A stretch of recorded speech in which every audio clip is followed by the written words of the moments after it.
America पर हुआ बड़ा हमला।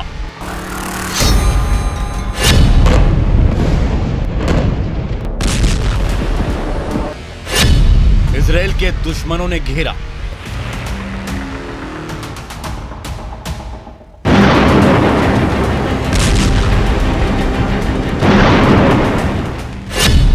बाइडेन का ऐलान, होगा ग्लोबल वॉर।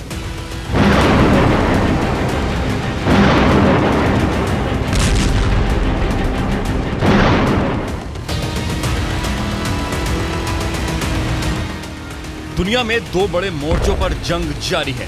इजराइल और यूक्रेन की जंग ने दुनिया को दो हिस्सों में बांट दिया है और अमेरिका इन दोनों ही जंग में बहुत ही अहम भूमिका में खड़ा है। लेकिन रूस और यूक्रेन की जंग से अलग हमास और इजराइल की जंग ने अमेरिका को ज्यादा मुश्किल में डाल दिया है।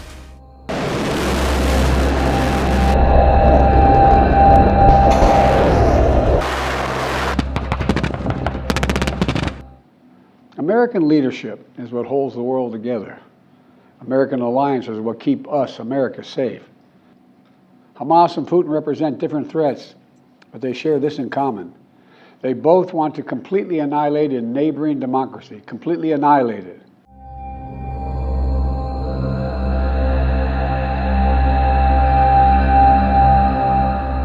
एक देश की दूसरे देश से जंग और उन दो देशों में किसी एक को चुनकर उसका समर्थन करना एक बात है। रूस और यूक्रेन की जंग को अमेरिका नेटो मुल्कों तक पहुंचने नहीं देना चाहता, इसीलिए यूक्रेन की सैन्य मदद कर रहा है। लेकिन इजराइल और हमास के युद्ध कुछ और हैं।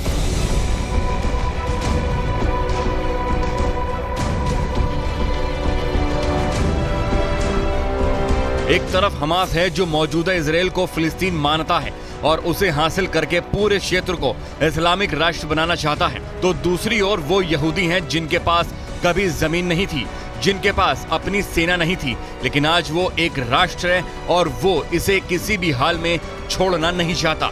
यानी यहूदी बनाम इस्लाम की लड़ाई और हमास इसे उसी ओर ले जा रहा है।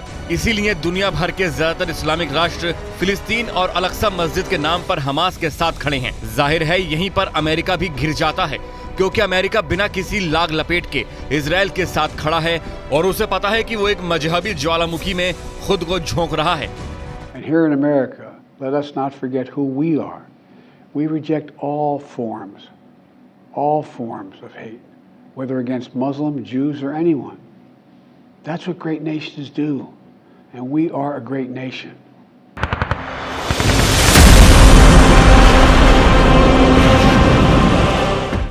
इजराइल और हमास की जंग में अमेरिका के कूदने से पहले ही ईरान ने अमूमन हर रोज अमेरिका को धमकी दी कि अगर वो गाजा पट्टी में हमले करने के लिए इजराइल की मदद करता है तो उसका खामियाजा अमेरिका को भी भुगतना होगा, और यही हुआ।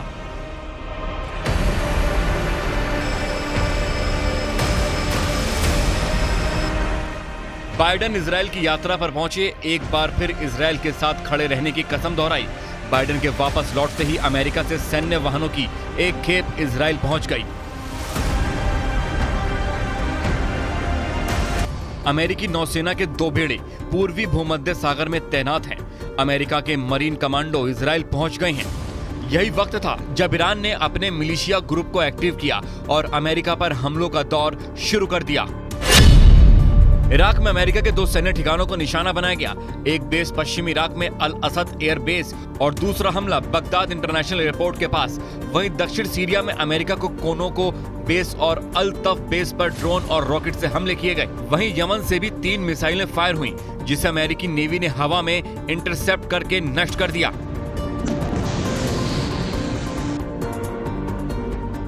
पश्चिमी एशिया और खास तौर पर खाड़ी मुल्कों में अमेरिका की फौज ने लंबा वक्त बिताया है और एक समय ऐसा भी आया जब अमेरिका को लगा कि इराक और अफगानिस्तान में आतंकियों और विद्रोहियों से उसकी जंग एक नासूर का रूप लेने लगी है और अमेरिका ने यहाँ मिलिट्री की मौजूदगी को कम करके अपना पूरा फोकस हिंद प्रशांत क्षेत्र में लगा दिया। लेकिन एक बार फिर अमेरिकी फौज की मौजूदगी दुनिया के इस हिस्से में बढ़ने लगी है और ये मौजूदगी इसीलिए बढ़ी क्योंकि इजराइल और हमास में युद्ध शुरू हुआ, जिसे ईरान से प्रायोजित बताया जा रहा है और अब ईरान से ही प्रायोजित हमले अमेरिका पर होने लगे हैं।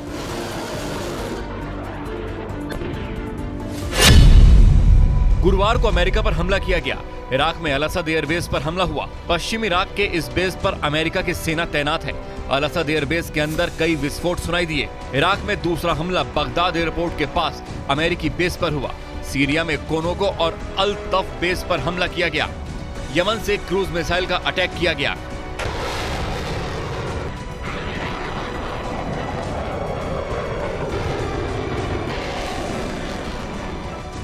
इराक के हमले के दौरान एक अमेरिकी कॉन्ट्रैक्टर की दिल का दौरा पड़ने से मौत हो गई। अब सवाल है कि अमेरिका इन हमलों का कब और कैसे जवाब देता है। And while I'm not going to forecast any potential response to these attacks, I will say that we will take all necessary actions to defend U.S. and coalition forces against any threat. Any response, should one occur, will come at a time and a manner of our choosing. पिछले हफ्तों में Iran के समर्थन वाले Hezbollah और Houthi आतंकी संगठनों ने अमेरिका पर कई हमलों को अंजाम दिया है और अब यह हमला और भी ज्यादा तेज होता जा रहा है। यही नहीं, हमास के मिलिट्री विंग अल कसम के प्रवक्ता ने गुरुवार को बयान जारी करते हुए दुनिया भर के मुसलमानों को अपील की है कि वो अमेरिकी दूतावासों पर हमला बोलें। और कुछ जगहों पर ऐसी घटनाएं मोरक्को, बहरीन और लेबनान में देखने को भी मिली हैं, जहां अमेरिकी दूतावास को निशाना बनाने की कोशिश की गई।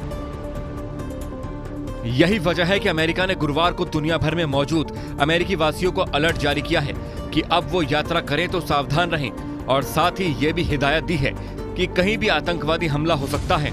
जाहिर अमेरिका अब इस युद्ध का हिस्सा बन चुका है और आने वाले समय में इजराइल से निकली आग पूरे पश्चिम एशिया को जला सकती है और तीसरे विश्व युद्ध का सेंटर भी बन सकता है पश्चिम एशिया।